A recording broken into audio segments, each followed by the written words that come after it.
Idol of Gork is a Warhammer Fantasy Battles campaign supplement that came out in 1997.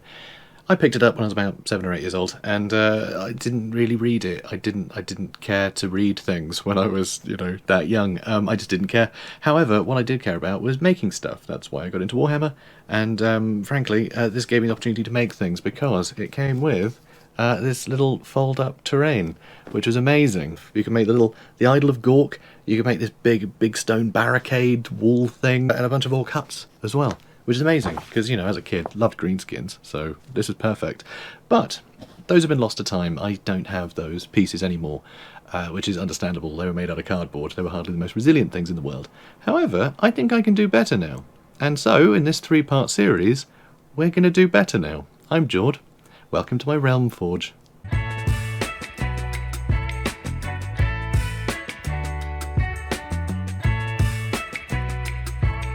So the campaign is 4 battles centering around the brand new town of Rutgarburg, founded by Rutgar of Wissenland, who's the second son of the elect Count of Wissenland at the time, and of course, what do you do when you're the second son and you're not going to inherit the title of elect Count?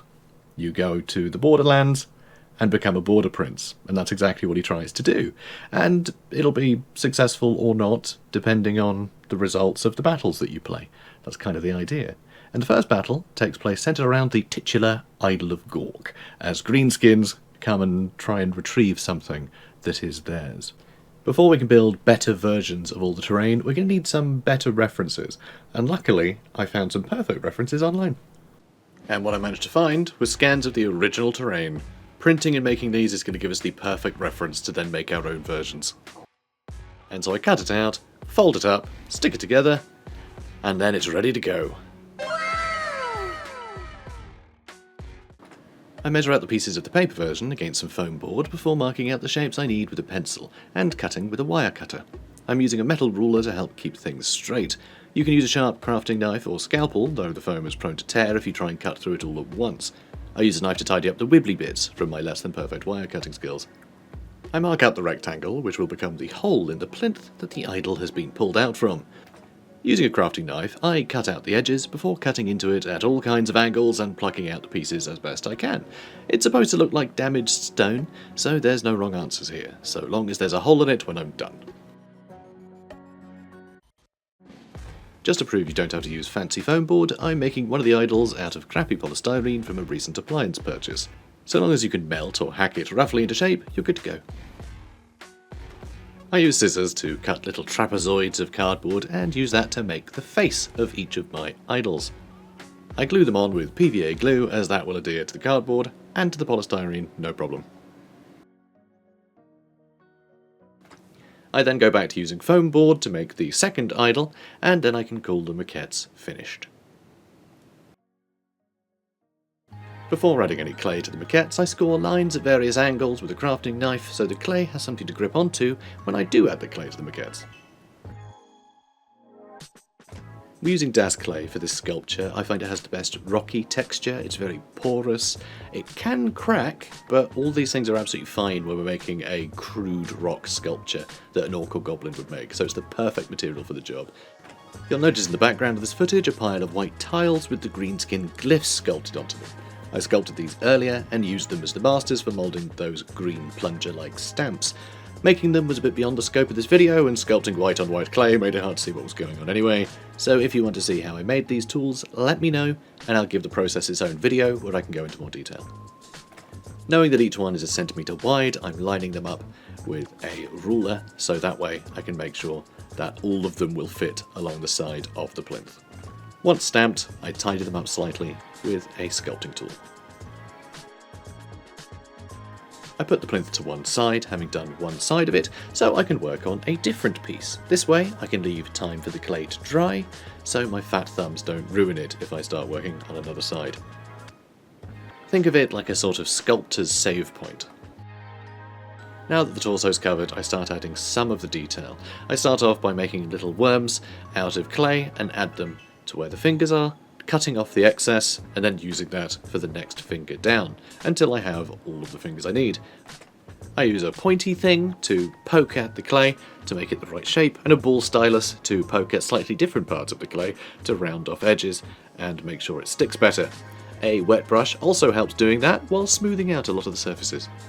And if I wasn't wearing gloves, it would also help in removing fingerprints. This is especially useful if any of your builds wind up on a crime scene, for instance. I then make little quarter spheres and stick them on as the feet. Once again, using the little pointy thing, I groove in some of the details, like the little teeth for the feet teeth. It's an orc build, this is normal. I then add further definition where the feet meet the body, and then I smooth it out with a brush. Once the plinth is dry, I add the clay around the other three sides. Now that I have somewhere to rest my thumbs, I can put in the rest of the stamps without damaging anything I have already worked on. I found it incredibly useful to lay out all the stamps in the order that I would need them, so that way I could pick up one, then the other, without delay. And while I'm in the mood for stamping, I go back and add more clay to the other idol, and then I start working on his shoulders. Once again, I've laid out all of the stamps that I need in a nice line, so I can just pick up one and then move on to the next and make sure that it matches the original design.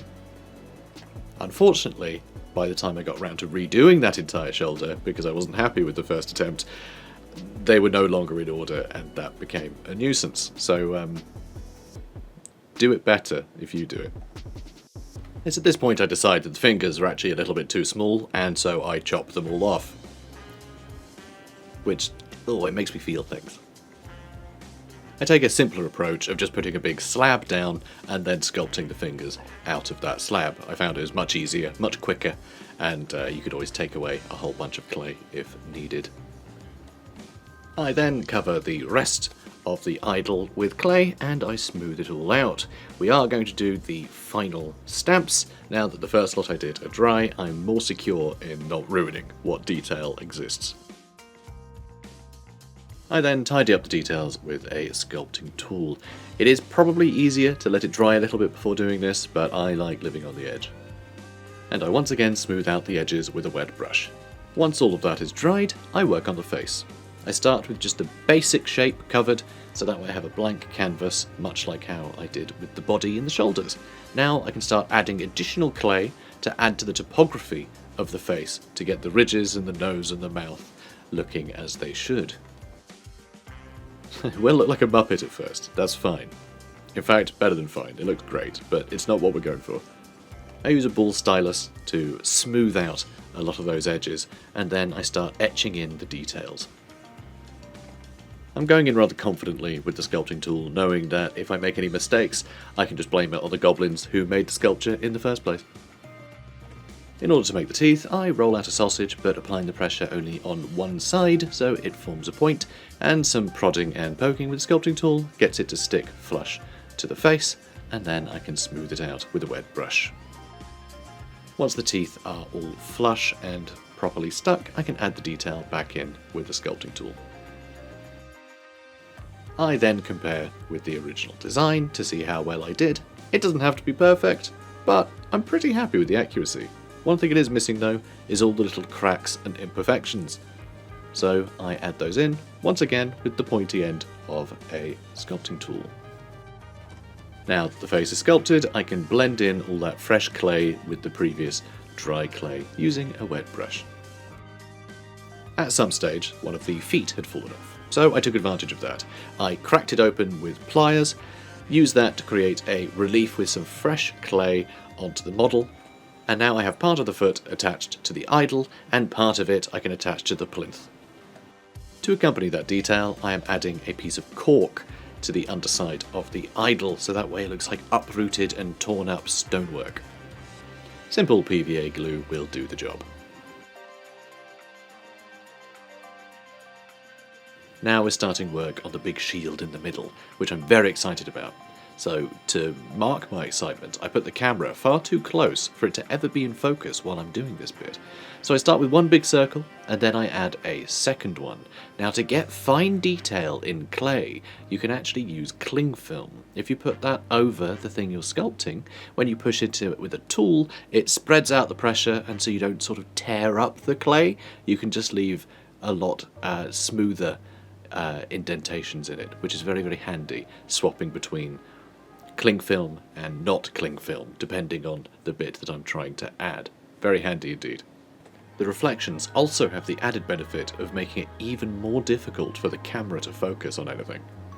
So I sculpt the face, good enough, and then I realise it's not quite centred properly, and I do actually want that to be more central. That's the one thing I do want. I'm happy for stuff not to be completely accurate, but I do want to have that centre line. I want the composition to be good, if not necessarily the details.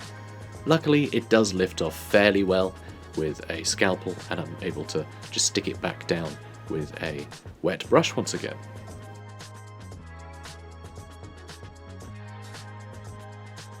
It's then time to add the details for the lightning, which involves putting a bunch of sausages coming out of the face, and then I will work on getting them to look more like lightning once they're all down. What I settled on for that was to actually cut the sausages into squares and then sort of just twist them to the right shape, to sort of nudge and twist them until they were off-centre with each other, all at a slightly different angle. Which would make them look like lightning. That probably makes no sense, but if you look at it, you'll know. It did also involve a heck of a lot of smoothing to try and get all of those segments not looking segmented when I was done.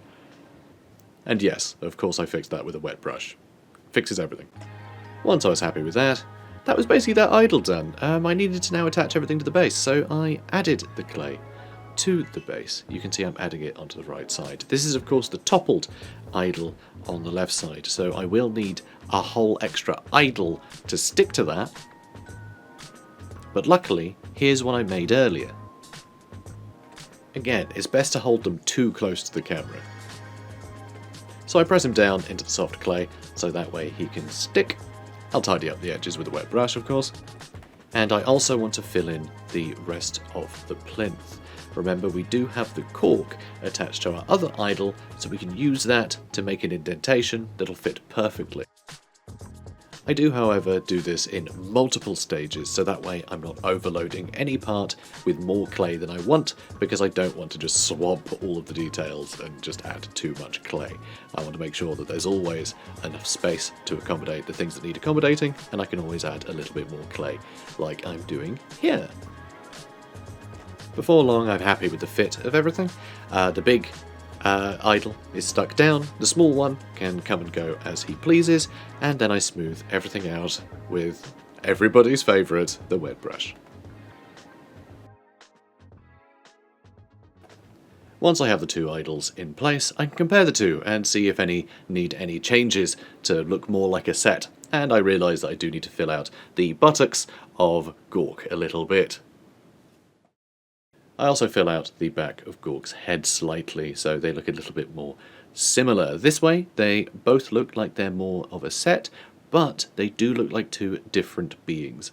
All the modelling is done for now, so I prime them with my choice of primer, which is a mixture of PVA glue and black gesso. Gesso is a canvas primer, so it leaves a really nice rough texture that paint adheres to really, really well.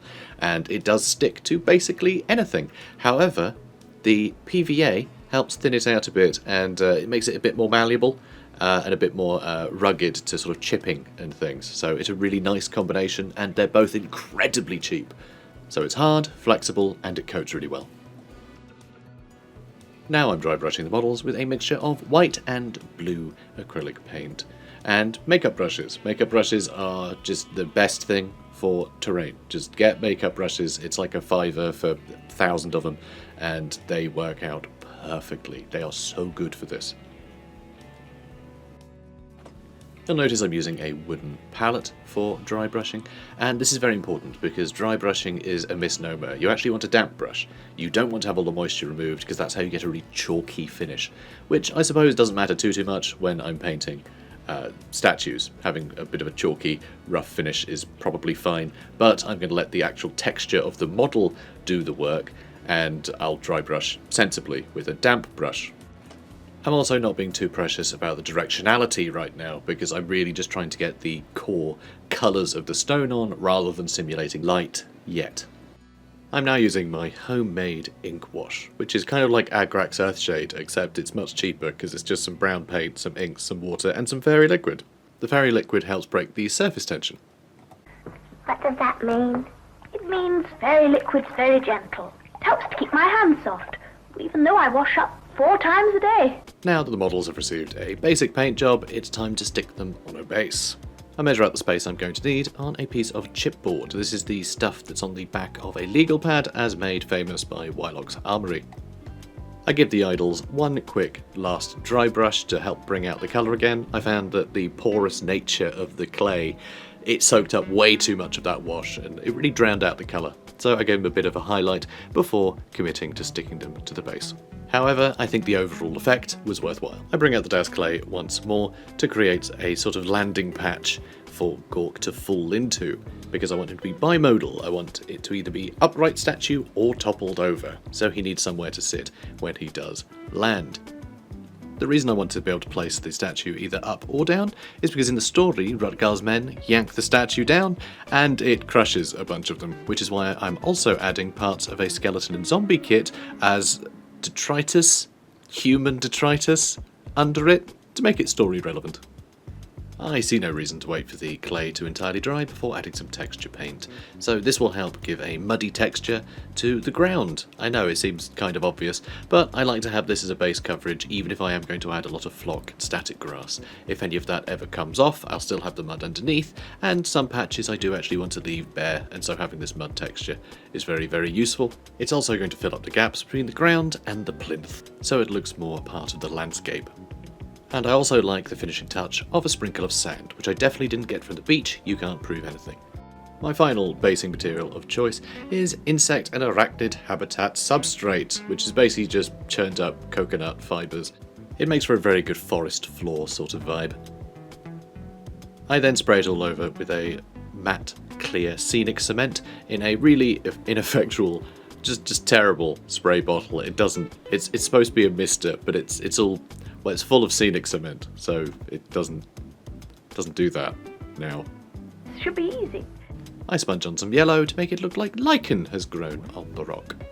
I then take the time to paint the plastic figures, which I probably should have done earlier, probably before embedding them into there, but I'm doing it now.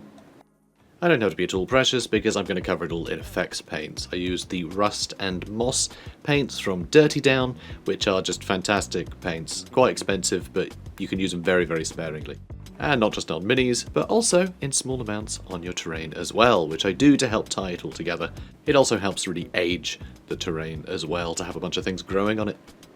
I then start building up the foliage with the tufts from my tufts box.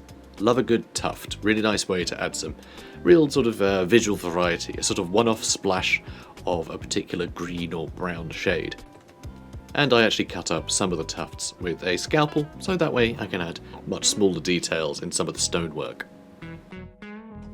I then use coconut fibre for some thicker foliage. Using a clothes peg and some cling film, I MacGyver myself a sort of glue-proof bracket that I can use to superglue the tuft together, and then I make a little hole in order to glue that in so it stays nice and sturdy in the base of the plinth. I normally base my miniatures in that little tray that's full of static grass. I can just dip the miniature in and I'm done, but this model is far too big. Covering everything I want covered with static grass in PVA glue lets me, well, glue the static grass to the thick stuff sticks to glue. I cover the entire thing in static grass and all the random bits of leaf litter and little stones and everything else in that box, because I know that it'll only stick to the bits with the glue, and once it's all dry I can shake off all the excess. In a couple of hours of drying, I do exactly that. I shake out all the excess and then I use a brush to tease out any remaining awkward spots that just aren't coming loose. And I don't have to worry about the brush being too harsh, because it's just a brush. Archaeologists use brushes. It's not going to damage anything. We're good, except that stone. It's at this point I realise that the back of the idols is a little bit bare, and it's not very orky. So, of course, I start making some mushrooms. Using cocktail sticks and also just paperclip wire, I'm able to make the stalks, and then I can use Fimo clay to make the caps rather easily. Just lob it on, give it a pinch, you're done. I then stick them all in place. Probably should have painted them first. Definitely should have painted them first. but I stick them all down with super glue anyway. So I paint the tops red, I paint the bottoms white, and then I add some white splodges on the red to make them look more mushroomy. Job done. And so I crack out the weathering powders as a final step, which is basically just a way of dirtying up the model in a way that looks convincing. Regular dirt is too big, so you need small dirt, and weathering powders are very, very small dirt. Also, I use some pastels as well, so a lot of people will suggest you get a bunch of pastels for cheap, you can crush them up, and you basically have a million different colours of weathering powders. But actually, I really like not crushing them up and just drawing straight onto the model. This allows for much more bold highlights, and I find most of the weathering powder tends to come off just from handling the model after a while anyway, so putting it on thick and then softening it down with a brush, I find tends to get the best results. Thanks for watching guys, and I hope you enjoy seeing the finished article. If you did enjoy the video and enjoy the build, then please do comment, like and subscribe. Doing all the YouTube things does help the channel grow, and seeing as how this is the first video on the channel, it would go a long way. Originally this video was supposed to be part lore video, talking about the story within the Idol of Gork book, and part building, you know, what you saw at the Idol of Gork. However, that didn't go to plan. It made the video 40 minutes long, so I had to trim that out. However, I did keep the footage, and it's available on my Patreon. There's a 7-day free trial, so don't even need to pay in order to watch that video. But if you do stick around for as little as $1, then you're going to get thanked in any future videos I make. It will also give you access to sneak peeks and polls for future content. Thanks so much for watching guys, take care and I'll see you next time.